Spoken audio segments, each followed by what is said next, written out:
ഇവർക്ക് എന്തുകൊണ്ടാണ് ഇതിങ്ങനെ ചെയ്യാൻ പറ്റുന്നത്? ഇതാണ് നമ്മൾ ആലോചിക്കേണ്ടത്.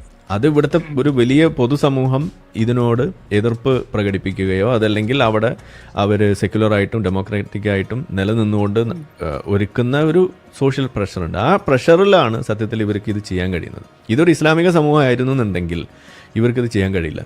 അതാണ് ഇവിടുത്തെ ഏറ്റവും വലിയ ഒരു കാര്യം.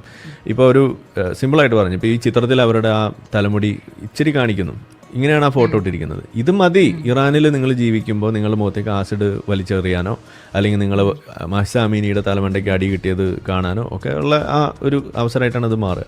അപ്പം ഇങ്ങനെ പോയി ഇതുപോലെയൊക്കെ തട്ടിടുന്നത് ഓക്കെ എന്നുള്ള നിലയിലേക്ക് വരെ എത്തുന്നുണ്ടെങ്കിൽ ഇതാണ് ആ പുരോഗമനം പടിപടിയായിട്ട് സംഭവിക്കുകയാണ്. അപ്പോൾ അതിലൊരു പ്രധാന വഴി ഈ സിനിമകളിലൂടെ സംഭവിക്കുന്നത്. ഞാൻ എപ്പോഴും പറയാറുണ്ട്, ഇസ്ലാമിനെ ഊക്കുന്ന സിനിമകൾ കൂടി ഇവിടെ വന്നു കഴിഞ്ഞത് തീരും. അപ്പം നമ്മൾ മുന്നോട്ട് വെക്കുന്ന ഈ ഒരു റിഫോമാറ്റീവ് ആയിട്ടുള്ള ഈ ഇസ്ലാമിനെ നവീകരിക്കുക എന്നുള്ള റിഫോമേഷൻ അല്ല നമ്മൾ ഉദ്ദേശിക്കുന്നത്, മുസ്ലിങ്ങളെ നവീകരിക്കുക എന്നുള്ളതാണ്. അവരിലേക്ക് കൂടുതൽ ബോധം ഉണ്ടാക്കുന്ന ഒരവസ്ഥ.